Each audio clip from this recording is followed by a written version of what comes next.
தமிழ் பேசும் அன்பு நண்பர்களுக்கு வணக்கம். இன்னைக்கு வீடியோல பாத்தீங்கன்னா அண்ணாமலை அவர்கள் தமிழக வெற்றி கழகத்தை பார்த்து புகழுன்னு புகழ்ந்தாருங்க. அடுத்த செகண்டே எங்கிட்ட ஆடியோ இருக்குது பாருங்க அப்படின்னு சொல்லிட்டு ரொம்ப கேவலமா பேசுற மாதிரி ஒரு விஷயத்த பேசியிருக்காரு. அதை பத்தியும் டீட்டெயிலா பார்ப்போம். அதுக்கு அடுத்தது பாத்தீங்கன்னா நம்ம உதயநிதி ஸ்டாலின் அவர்கள் வந்து ஒரு விஷயத்தீங்க, அதுக்கு ஒரு கண்ட்ரேவியான விஷயம் தான், இருந்தாலும் பரவாயில்ல. அதை வந்து அவ்வளவு கௌரவமா எடுத்துக்கிட்டா இருக்குதான் அப்படின்னு சொல்லிட்டு குதிச்சிட்டு இருக்காரு. குதிச்சதோட மட்டும் கிடையாது, என்னைய இந்த அரசாங்க செலவுலயே அங்க கூட்டிட்டு போனாங்க அப்படிங்கிற ஒரு விஷயம் சொன்னாங்க. அரசாங்க செலவுலயே நீங்க போனீங்க, ரைட். அதுக்கு ஒரு ரெண்டு கேள்வி மட்டுங்க அவரை பார்த்து கேட்க வேண்டியது இருக்கு. ஏன்னா அவர் பேசின விதம் அப்படி இன்னைக்கு மீட்டிங்ல. சோ அதை பத்தி அவரை பார்த்து ஒரு 2 கேள்வி கேட்டுட்டு அப்படியே இந்த பக்கம் நயனார் நாகேந்திரன் நம்ம சும்மா விடுற மாதிரி இல்ல. நேத்து வந்து வீடியோ போட்டோம், ஆனா அவர் வந்து ரொம்ப எடுத்து வச்சுலாம் பேசல. ஒரு 2 கொஸ்டின் மட்டும் அவரை பார்த்து, ஏங்க நயனார் நாகேந்திரன் நேருக்கு நேரம் இருந்தாருன்னா எப்படி கேட்கிற மாதிரி ஒரு விஷயத்தை மட்டும் கேட்டுருவோம். அவங்களுக்கு மட்டும் கிடையாது, நம்ம மக்களுக்கு, தமிழ்நாட்டு மக்களுக்கு அவருக்கு ஆதரவா சில பேர் விஷயத்த பேசிட்டு இருக்காங்க. அவங்களுக்கு ஒரே ஒரு கேள்வி மட்டுங்க, அது மட்டும் முடிஞ்சா அவங்க பதில் சொல்லட்டும். குறிப்பா நம்ம சேனல் வந்து பார்ப்பாங்க, அவங்க முடிஞ்சா கமெண்ட்ஸ்ல பதில் சொல்லட்டும். சோ இந்த 3 பத்தி தான் முழுக்க இந்த வீடியோல பார்க்க போறோம். அதுக்கு முன்னாடி நம்ம எப்பயும் ரெக்வஸ்ட் பண்றது, கமெண்ட் செக்ஷன் அப்படியே எழுத்தீங்கன்னா அதுல ஹைப்னு ஒரு ஆப்ஷன் வரும், அது கொடுத்தீங்கன்னா பெரிய உதவியா இருக்கும். Subscribe button bell icon click பண்ணி நம்ம போடுற வீடியோ நோட்டிபிகேஷன் உங்க மொபைலுக்கு ஒரு லைக்கும் ஷேரும் கொடுத்தீங்கன்னா நீங்க பார்த்த உணர்வு மற்றவர்களும் அதே உணர்வு பெறுவார்கள் அப்படின்னு சொல்லிட்டு நேரா விஷயத்துக்குள்ளே போயிடலாம். அண்ணாமலை அவர்கள் பேசின விஷயத்தையே போயிடலாங்க. ஏன்னா அண்ணாமலை அவர்கள் வீதி லீடர்ஸ் ஆரம்பிச்சுட்டு கொஞ்சம் அப்படியே ஆரம்பிச்சாங்க. ஒரு 20 லட்சம் 21 அப்படி ஒரு அவர் எதிர்பார்த்த ஒரு 50 லட்சத்தை வந்து நோக்கி போய்கிட்டு இருக்குது அப்படின்னா நோக்கி போகல, அது அப்படியே நிக்குது. சமீப காலமா ஒரு 15-20 நாளா ஆக்டிவ்லயே இல்லாத சூழ்நிலை இருந்துச்சு. என்னடா அது, இவர் ஒருவேளை கட்சி கழிச்சிட்டு போறாரா?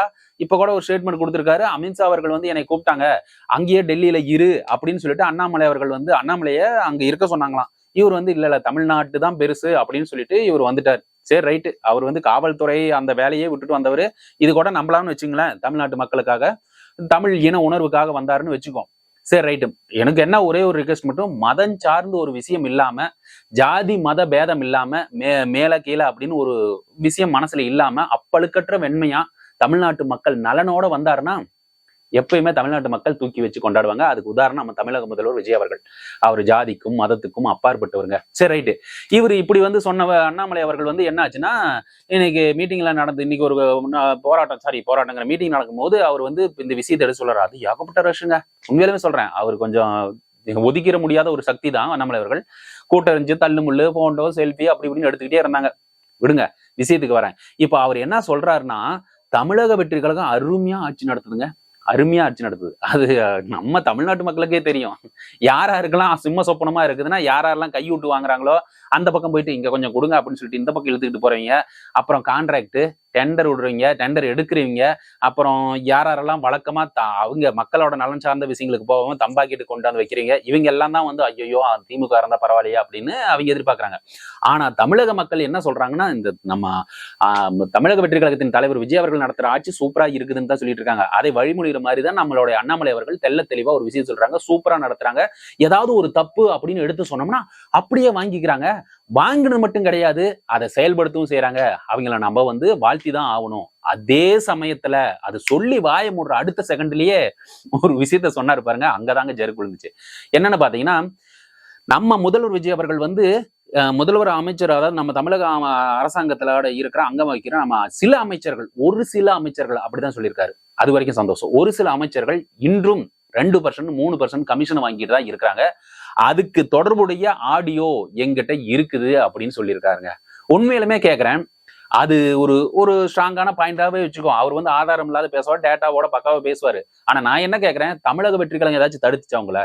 இல்ல முதல்வர் விஜய் அவர்கள் அண்ணாமலை நீங்க வந்து இந்த ஆடியோ வெளியே விடாதீங்க அப்படின்னு இது ஏதாச்சும் சொல்லிச்சா அப்படிங்கிறது தெரியல. உங்களுக்கு ஆதாரம் இருக்கும் போது மீட்டிங் நடந்துச்சு, தெள்ள தெளிவா எடுத்து இப்படியே மைக்கிலே காட்டு போடலாமே.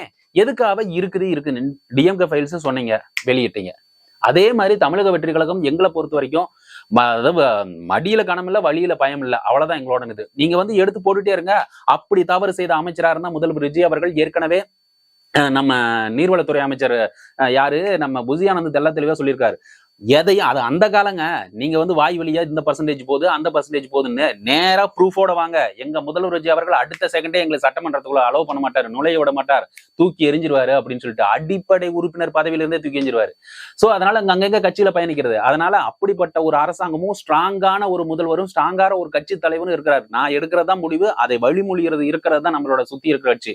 அப்படி நான் எடுக்கிற முடிவு வந்து மக்கள் நலன் சார்ந்த விஷயங்களா தான் இருக்கும் அப்படின்னு சொல்லிட்டு ஒரு கொள்கையாவே பயணிச்சுட்டு இருக்கிற நம்ம முதல்வர் விஜய் அவர்களிடம் நீங்க இது மாதிரி ஆடியோ இருக்குதுன்னு சொல்லிட்டு இருந்தா என்ன, ஆடியோவை ரிலீஸ் பண்ணுங்கன்னு நான் சொல்றேன். நீங்க ரிலீஸ் பண்ணீங்கன்னா எந்த அமைச்சர்களோ உப்பு தண்ணவன் தண்ணி குடிக்கட்டும். அதுக்காக தானே நம்ம மாற்றத்தை கொண்டாந்து வச்சிருக்கோம். அவங்களும் அதே மாதிரி பழைய ஃபார்முலாவே ஃபாலோ பண்ணி கொண்டாந்து விட்டுனா, எனக்கு தெரிஞ்ச வரைக்கும் நீங்க சொன்னதை விட செயல்ல காட்டிருக்கணும். ஆடியோ இதோ காட்டுறேன் பாருங்க, இந்த அமைச்சர் மீது ஆக்ஷன் எடுப்பாரா முதல்வர் அப்படின்னு ஒரு கேள்வி கேட்டிருக்கணும். என்ன பொறுத்த வரைக்கும் அப்படிதான் தோணுது. பாப்பம் பொறுத்திருந்து அவர் ஏதோ ஒரு காரணத்துக்காக தான் வச்சிருக்காரு, ரிலீஸ் பண்ணிடுவாரு. இல்ல ஒரு வார்னிங் மாதிரி சிக்னல் கொடுக்குறாரோ, வேணாப்பா தப்பு செஞ்சுக்கிறியே, ஒரு 2% 3% எடுக்கிறது வந்து நியூஸ் வந்திருக்குது, அந்த அமைச்சர்களும் திருத்திங்க அப்படிங்கிற மாதிரி ஒரு ஒரு ஒரு வாய்ப்பு கொடுத்திருப்பாங்க. அந்த அமைச்சரும் இனிமேட்டுக்கு வந்து செய்யாத தவறா இருந்தா அவர் ஒரு வேலை பார்த்து வேண்டாம் இனிமேட்டுக்கு வந்து நான் சுத்தமா இருக்குது தமிழக அரசாங்கம் அப்படிங்கிற மாதிரி இருக்காரு, ஒரு வார்னிங் மாதிரி கொடுத்திருக்கலாம். பட் இருந்தாலும் நேருக்கு நேரா இருக்கிற விஷயங்களை இப்படி ஆடியோ இருக்குதுன்னு சொல்ல வேண்டாம் அப்படிங்கிறத நம்மளோட பணிவான வேண்டுகோளா அண்ணாமலை அவர்களிடம் நாம வச்சுக்கிறோம். சரிப்பா, இவரு ஒரு பக்கம் இருந்துச்சுன்னா இன்னொரு பக்கம் வந்து நம்ம உதயநிதி ஸ்டாலின் அவர்கள் செஞ்ச விஷயமும் எனக்கு அங்க போகும்போது அப்படியே சொகுசா இருக்குது. வடிவேல் ஒரு படத்துல சொல்றாங்க, அப்படியே திருநெல்வேலி பக்கம் போனீங்கன்னா அப்படியே இதா அடிப்பாங்கடா, கோயம்புத்தூர் பக்கம்னா உலக்கி எடுத்து விடுவாங்கடா, அப்படியே நேக்கா இருக்கும்டா அப்படிங்கிற மாதிரி உதயநிதி ஸ்டாலின் அவர்கள் எனக்கு அப்படியே அந்த கூட்டத்துல போகும்போது என்னை அரெஸ்ட் பண்ணி கூட்டிட்டு போகும்போது ரோட் ஷோ மாதிரி தான் இருந்துச்சு. அரசாங்க செலவுலயே என்னை ரோட் ஷோ கூட்டிட்டு போன மாதிரி இருந்துச்சு அப்படிங்கிற மாதிரில இருக்குது. வரேன், அந்த விஷயத்த நான் பேசுறேன். அதுக்கு முன்னாடி நம்ம நயனா நாகேந்திரன் அவர்கள் வந்து பேசணும் இல்லையா, நேத்து வீடியோ போட்டோம். ஆனா அவர் பேசின பேச்சுகள் ஏற்கனவே த்ரிஷா வீட்டை விட்டு வெளியே வாங்க அப்படின்னும், நேத்து சுதந்திர தின அந்த விஷயத்துல வந்து த்ரிஷா அவர்கள் வந்திருந்தாங்க இல்லையா, அங்க விட்டுட்டு அவங்க தாயார் வந்து வேணாம், எனக்கு அது ரிப்பீட் பண்ணல. நயனா நாகேந்திரன் அவர்கள் ஒரு முறைக்கு 2 முறை தப்பு பண்ணியிருக்காரு. ஆனா நீங்க நேத்து ஒரு மீம்ஸ் மாதிரி வந்து அதிகாரம் இல்லாத அதிகாரப்பூர்வமான தகவல் கிடையாது அது. ஆனா எந்நேரம் வேணும்னாலும் வந்து நயனா நாகேந்திரன் கைதாகலாம் அப்படிங்கிற ஒரு விஷயத்த போட்டிருந்தாங்க. நான் பார்த்தேன். பார்த்துட்டு கீழே போய் கமெண்ட்ஸ்ல பார்த்தா அத்தனை பேரும் இந்த தமிழக அரசாங்கம் யார வேணாலும் அதிகாரம், அவங்க கட்சி பத்தி பேசினாலும் அரசாங்கத்துக்கு எதிராக பேசினாலும் உடனே கைது அப்படின்னு சொல்லிட்டு பேசிட்டு அத்தனை பேருமே அவரை கைது அதிகாரப்பூர்வமா தகவல் வரல. ஆனா அப்படி இருக்கிற அந்த விஷயத்துக்குள்ளே போயிட்டு நீங்க என்ன கேட்டிருக்கணும் தெரியுமா? என்ன பொறுத்த வரைக்கும் என்ன கேட்டிருக்கணும்னா, அவர் பேசின பேச்சுகளை நீங்க எடுத்து வச்சு ரீகேப் மாதிரி பார்க்கணும். அவர் அப்படி பேசினாரு, அதுக்கு தண்டனை இதுதான். இவர் இப்படி பேசியிருக்காரு, அவங்க அம்மாவை பத்தி பேசியிருக்காரு, இந்த ஒண்ணும் இல்லாத இந்த நடிகை அவர்களை பத்தி பேசியிருக்காங்க, சம்பந்தமே இல்லாம நடிகை பத்தி பேசியிருக்காங்க, அம்மா பாவம் அவங்க சிவனேன்னு உட்கார்ந்து இருக்காங்க, அவங்கள பத்தி பேசியிருக்காங்க. சோ இது மாதிரி வார்த்தைகளை எடுத்து பேசி தவற சுட்டி காட்டி இருக்கணும். உடனே கைதுனோன்னையும் உடனே விஜய் அவர்கள் பாரு பழி வாங்கும் படலம் ஆரம்பித்து விட்டார் அப்படின்னு பேசுறீங்களே, இது எந்த விதத்துல? நான் யாரு வேணாலும் உதயநிதி ஸ்டாலின் பேசும்போது வரேன் இந்த விஷயம் சொல்றேன். அந்த உதயநிதி ஸ்டாலின் அவர்கள் வந்து அரெஸ்ட் பண்ணி போகும்போது அவர் பேசின விஷயத்தை விட்டாங்க, உடனே அரெஸ்ட் பண்றது மட்டும் தான் தூக்கிட்டாங்க. கைது அப்படின்னு சொல்லிட்டு அவர் பேசின விஷயத்தை யாரும் பேச மாட்டீங்களா? மனசுல நெஞ்சு அந்த ஒரு மனசாட்சின்னு சொல்றாங்க. அது கேட்டா இந்த காலத்துல எங்கெங்க மனசாட்சி இருக்குது அப்படின்னு சொல்றீங்க. மனசாட்சியோட நடந்தா கடவுள் நம்மளை காப்பாற்றுவார். அதே மாதிரிதான் முதல்வர் விஜய் அவர்கள் மனசாட்சிப்படி மக்களின் நலனுக்காக செயல்பட்டு இருக்காரு. தயவு செய்து புரிஞ்சுங்க மக்களே. அதனாலதான் வந்து இன்னைக்கு இவ்வளவு பெரிய பொறுப்பை வந்து அவர்கிட்ட முதலமைச்சர் அப்படிங்கிற ஒரு பொறுப்பை கொடுத்திருக்காங்க. அதையெல்லாம் கண்டுக்காம சரி ரைட்டு, நீங்க உங்களுக்கு தெரிஞ்சது அவ்வளவுதான் அப்படின்னு சொல்லிட்டு நம்ம கிராஸ் பண்ண போக வேண்டியதான். அவர் கைதுன்ட்டு. சரி, இப்போ அந்த விஷயத்துக்கு போகும். உதயநிதி ஸ்டாலின் அவர்கள் என்ன சொன்னாருன்னா, உதயநிதி ஸ்டாலின் மீட்டிங்ல பேசிட்டு இருக்கும் போது அவர் சொல்றாரு, நான் வந்து பேப்பர் படிச்சுக்கிட்டு இருந்தேன், அதை படிச்சுக்கிட்டு இருந்தேன், இதை படிச்சுக்கிட்டு இருந்தேன் அப்படின்னு சொல்லிட்டு இருக்கேன், எனக்கு பயமெல்லாம் இல்லை அப்படி இப்படின்ட்டு மிக முக்கியமான ஒரு விஷயத்த சொல்லியிருக்காரு. அங்க வந்த உடனே எனக்கு கூட்டிகிட்டு போனது ஒரு ரோட் ஷோ மாதிரி தாங்க இருந்துச்சு. அரசாங்க செலவுலயே ரோட் ஷோ அனுப்பிச்சு விட்டாங்க. அது உங்களுக்கு தெரியுது இல்ல? அரசாங்க செலவுலயே ரோடு ஷோ அப்படின்னு சொல்லும் போது நீங்க உண்மையான நேர்மையான தூய்மையான ஒரு அரசியல்வாதியா இருந்திருந்தா கூட வந்த சேகர்பாபையா மத்தவங்க எல்லாருமே செய்றேன். எல்லாருமே ஐயோ அரசாங்க செலவு வந்து வீண்படுத்தக்கூடாது, நாம வேண்டாம் ஐயா, நம்ம சொந்த செலவுலயே நம்ம வண்டியில போவோம் அப்படின்னு சொல்லியிருக்கணுமா இல்லையா? இது ஒரு கிண்டலும் நையாண்டியும். நீங்க பேசின விதமே தவறு. எப்படி பேசின விதமே கொச்சையிலையும் கொச்சை, யாரும் வாயில சொல்ல முடியாது. ஒரு 10 பேர் இருக்கும் போது ஏப்பா உதயநிதி ஸ்டாலின் அவர்களை அரெஸ்ட் பண்ணிட்டாங்களா, இப்ப என்ன காரணத்துக்கு அரெஸ்ட் பண்ணாங்க அப்படிங்கும் போது என்னாலையும் பக்கத்துல இருக்கிற ஃப்ரெண்ட்ஸாலையும் எடுத்து சொல்ல முடியல அந்த வார்த்தையை. நீங்க பேசின விஷயத்த அவ்வளவு கேவலமான விஷயம். ஜென்ஸ் லேடிஸ் அப்படின்னு சொல்லிட்டு எல்லாம் உட்கார்ந்து இருக்கிற இடத்துல நீங்க பேசுங்களா? உதயநிதி ஸ்டாலின் அவர்களே இது பேசினாங்க விஜய் அவர்கள் இது பேசினாங்க. அப்படிதான் மறைமுகமா பேச வேண்டியதா இருக்குது ஒழிய, நீங்க பேசுன உண்மையான விஷயத்த சாதாரண நாங்களே ஒரு கூட்டத்துல பேச முடியலன்னா நீங்க எவ்வளவு கொச்சையா பேசியிருக்கிறீங்க. அப்படிப்பட்ட வார்த்தை பிரயோகம் பண்ணிட்டு நீங்க போன விஷயத்த, அதாவது அரெஸ்ட் பண்ணி போனதை நீங்க எவ்வளவு ஜாலியா கிண்டலா எடுத்து வச்சு மக்களோட மனசை மாத்த பாக்குறீங்க. தவறான செயலை மக்கள் எப்பவும் மனசுல இருந்து அழிக்க மாட்டார்கள், கடைசி வரைக்கும் மனசுல வச்சிருப்பாங்க. அதுதான் உண்மை. சோ அப்படி இருக்கும்போது இப்படி ஓசியில நீங்க சொல்ற மாதிரி ஓசி நீங்கல்ல, அப்போ காலங்காலமா நீங்க ஒரு அரசாங்க பணம்னா உங்களோட சொந்த பணம் மாதிரி நினைச்சுக்கிட்டு வண்டியில ஏறிட்டு போயிட்டீங்களா. அதனாலதான் ஒரு டிக்கெட் பஸ்ல ஏறணும்னா ஒரு டிக்கெட், இன்னொரு டிக்கெட் அப்படின்னு டிக்கெட் 3 டிக்கெட்டா வாங்கி வச்சுக்கிட்டு பாக்கெட்ல பஸ் நடத்துனவர் கொடுப்பாரு, அந்த டிக்கெட் வாங்கி வச்சுக்கிட்டு போவோம். ஆனா இங்க ஃப்ரீ நானோனையும் நீங்க வரிசையா ஏறி உட்காந்துக்கிட்டீங்களா அப்படிங்கிற ஒரு கேள்வி மக்கள் கேட்கறாங்களா இல்லையா. சோ அந்த கமெண்ட்ஸ்ல கேட்கிற கேள்வி ஒவ்வொருத்தருக்கும் ஒவ்வொரு விஷயமும் உங்களுக்கு நெஞ்ச சுடுற மாதிரி தான் இருக்குது. அப்படிப்பட்ட கேள்விகளை கேட்டிருக்காங்க. சரி, ரைட்டு. எனிவே இவர் வண்டியில போனதும் சரி, அங்க இது பண்ணணும் சரி, அதை பத்தி ஒவ்வொரு திராவிட முன்னேற்ற கழகத்தை சேர்ந்தவர்கள் தான் பேசிட்டு இருக்காங்க ஒழிய, நம்ம தமிழக மக்கள் இதெல்லாம் வேணுமியா அப்படின்னு சொல்றாங்க. அதையெல்லாம் இன்னைக்கு கொளுத்தி போடுற மாதிரி இந்த விஷயத்த நீங்க பேசியிருக்கிறீங்க. ரோட் ஷோ மாதிரி ஜாலியா போயிட்டு வந்திருக்கோம். சரி, அது விடுங்க. இன்னொரு விஷயத்தையும் அவர் சொன்னாரு. நான் ஏற்கனவே சொன்ன மாதிரிதான். அவர் என்ன சொன்னாருன்னா, எங்களுக்கு திராவிட முன்னேற்ற கழகம் ஆட்சி அமைக்காம இருக்கிறது ரொம்ப கஷ்டமா இருக்குதுங்க. எப்பங்க திராவிட முன்னேற்ற கழகம் ஆட்சி அமைக்கும் அப்படின்னு சொல்லிட்டு ஏங்குறாங்களாம் தமிழக மக்கள். தமிழக மக்கள்லாம் யாரும் ஏங்கல. வேணும்னா ஒரு சர்வே மாதிரி பண்ணுங்க. தமிழக மக்கள் ஏங்குவது ஒரே ஒரு விஷயம், அது தமிழக வெற்றி கழகம் தான் ஆளணும், முதல்வர் விஜய் அவர்கள் தான் பர்மனண்டா இருக்கணும் அப்படிங்கிற விஷயம். ஆனா யாரெல்லாம் ஏங்குறாங்க அப்படின்னு லிஸ்ட் அவுட் பண்ணட்டுமா? யாரெல்லாம் மக்கள் நலன் திட்டங்களுக்கு வர்ற பணத்தை மக்களுக்கு போகாம தம்பாக்கில எடுத்து வச்சுக்கிட்டாங்கல்ல, அவங்க ஏங்குறாங்க திராவிட முன்னேற்ற கழகம் வரும்னு. இன்னொருத்தர் டெண்டர் எல்லாம் எடுத்தாங்கல்ல, யாரெல்லாம் டெண்டர் எடுத்து அந்த டெண்டர்ல கொண்டு போய் சேர்த்தோம். நான் என்ன சொன்ன விஷயமே தான். டெண்டர் எடுக்கிறீங்க, நமக்கு சாதகமான ஒரு அரசாங்கம் இருந்தா தான் நாம சுதந்திரமா செயல்படும் அப்படின்னு நினைக்கிற டெண்டர், அந்த கான்ட்ராக்டர் அரசு அதிகாரிகள் யாரெல்லாம் நான் சொன்னால கையூட்டு வாங்குவீங்க, லஞ்சம் வாங்குவீங்க அப்படின்னு சொல்லிட்டு நம்ம காலங்காலமா நியூஸ் பேப்பர்லயும் இன்னைக்கு வரைக்குமே பார்த்துட்டு இருக்கோம். அங்க படிப்பட்டனர், இங்க படிப்பட்டனர்.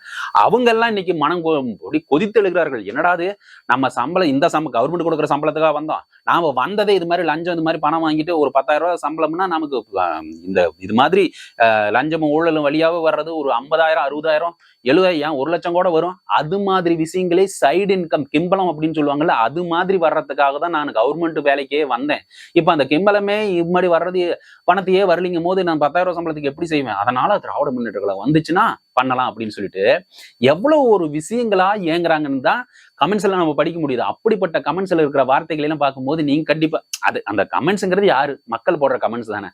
அந்த மக்களோட பிரதிபலிப்பு நீங்க ஏன் எதிர்த்துக்க மாட்டேங்கிறீங்க? ஐ மீன் அக்செப்ட் பண்ணிக்க மாட்டேங்கிறீங்க. ஆமாப்பா, நம்மளாம் தப்பு செஞ்சிருக்குமா? இதனால தானே அவங்க தெளிவா தெரியாமலாம் அவங்க எல்லாம் பேசல. ஒவ்வொரு நாளும் நியூஸ் பேப்பர் படிக்கிறாங்க, நியூஸ் பேப்பர்ல இருந்து விஷயங்களை தெரியுறாங்க. ஓ, இந்த ஊழல் நடந்தது, ஊழல் நடந்திருக்கு, இங்க லஞ்சம் வாங்கியிருக்காங்க, இங்க வாங்கியிருக்காங்க, இங்க கொலை நடந்துருச்சு, இந்த அரசாங்கத்துல இவ்வளவு வருஷம் 50 வருஷமா இவ்வளவு நடந்திருக்குது அப்படின்னு சொல்லிட்டு இப்ப கம்பேர் பண்றாங்க. என்னையா அது ஒரு 100 நாள்ல இந்த விஷயம்லாம் குறைஞ்சிக்கிட்டே வருது. எங்க போனாலும் சேர் போட்டு உட்காந்து வச்சு நிம்மதியா பேசுறாங்க. ஒரு ஒரு மிரட்டாம, அதாவது முன்னெல்லாம் அதிகார தோணியில பேசுவாங்க, வாங்கயா உட்காருங்க அப்படின்னு சொல்லிட்டு பணிவாகவும், அது காவல் நிலையமா இருக்கட்டும், இல்ல சார் பதிவாளர் அதிகமா இருக்கட்டும், இல்ல கலெக்டர் ஆபீஸா இருக்கட்டும், இல்ல தாசில்தார் ஆபீஸா இருக்கட்டும், எந்த ஒரு அரசாங்க அலுவலகத்துல போகும்போது இவ்வளவு கண்ணியத்தோடு நடத்துறாங்களேயா. இது எல்லாம் நம்ம தமிழக முதல்வர் விஜய் அவர்களால தானே. மக்களுக்காக தான் இந்த அரசாங்கம் அப்படின்ட்டு நேத்து கூட சுதந்திர தினத்துல பேசிருக்காங்க, மக்கள் சேவன் அப்படின்ட்டு. சோ இப்படிப்பட்ட அரசாங்கத்தை விட்டு கொடுத்துட்டு பழைய ஃபார்முலாவுக்கு போவாங்களா? அரசாங்கம் ஒரு கவர்மெண்ட் ஆபீஸ்க்கு போனோம், நில்லுங்க வரேன் டீயை குடிச்சிட்டு வரேன் அப்படிங்கிற மாதிரி ஒரு தோனியில இருக்கிற அந்த அரசாங்க அலுவலகம் வேணும்னு விரும்புவாங்களா? நீங்களே பார்த்து சொல்லுங்க. சோ அப்படிப்பட்ட விஷயத்தை எப்பவுமே தமிழக மக்கள் எதிர்பார்க்க மாட்டார்கள். அவர்கள் எதிர்பார்த்த மாற்றம் நடந்துகிட்டே இருக்குது, நடக்கும். எதிர்காலத்திலையும் உண்மையிலுமே இதை விட பெட்டரா நடக்கும் அப்படிங்கறதான் நம்மளோட வாக்குறுதி சொல்லிட்டு இந்த வீடியோ முடிச்சுக்கிறேன். மறக்காம இது வரைக்கும் வீடியோ பாத்தீங்கன்னா லைக்கும் ஷேர் கொடுத்தீங்கன்னா நீங்க பார்த்து உணர்வு மற்றவர்கள் அதே உணர்வு பெறுவார்கள். Subscribe button bell icon click பண்ணி நம்ம போடுற வீடியோ நோட்டிபிகேஷன் மொபைல் வரும்னு சொல்லிட்டு விடைபெறுகிறேன். நன்றி, வணக்கம்.